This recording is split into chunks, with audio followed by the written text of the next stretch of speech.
I like building LEGO military vehicles. This is one of my favorite yet. Let me show you why. Externally, it's pretty simple. One of my most simple designs yet, actually. No crazy techniques going on. The turret uses pretty standard stuff. Some snot for the side, that sort of thing. Same thing with the back here. But sometimes simple is really all you need. There's a couple of areas that I'm really proud of. I really like how I did this turret storage basket in the back. I also haven't experimented with these pieces as side skirts before. I think they came out pretty good here. But all of those pale in comparison to the real part I'm proud of. That being the suspension. Watch this.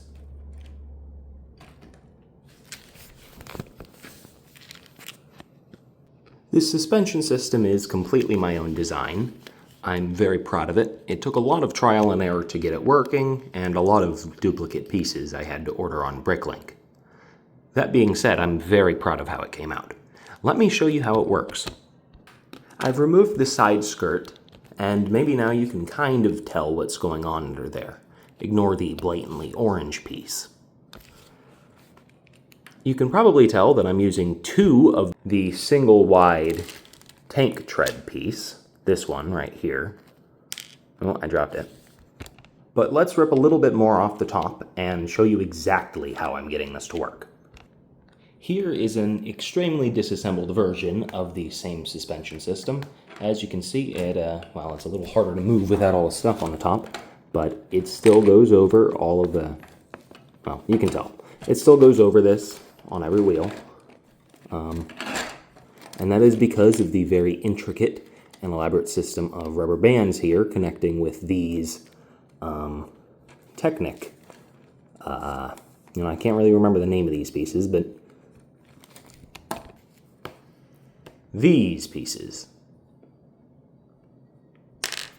I dropped that one too. Now, let's get the treads off on this and show you a little closer how exactly this all works. Up top, we have these ball joint pieces right here. These are the usual Mixel ball joint type pieces. Really, they're just there to provide some tension so that when this gets pushed up, it's wanting to go back down.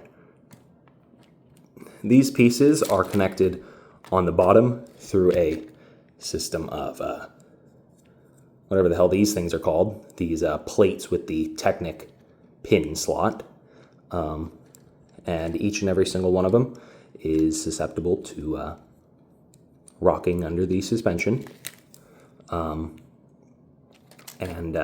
Here's a little view of the top. Ignore how this is a broken piece. These parts of I just used these ball joint pieces that have another connection on the other side. You don't need to use them. This was just because it's what I had on hand.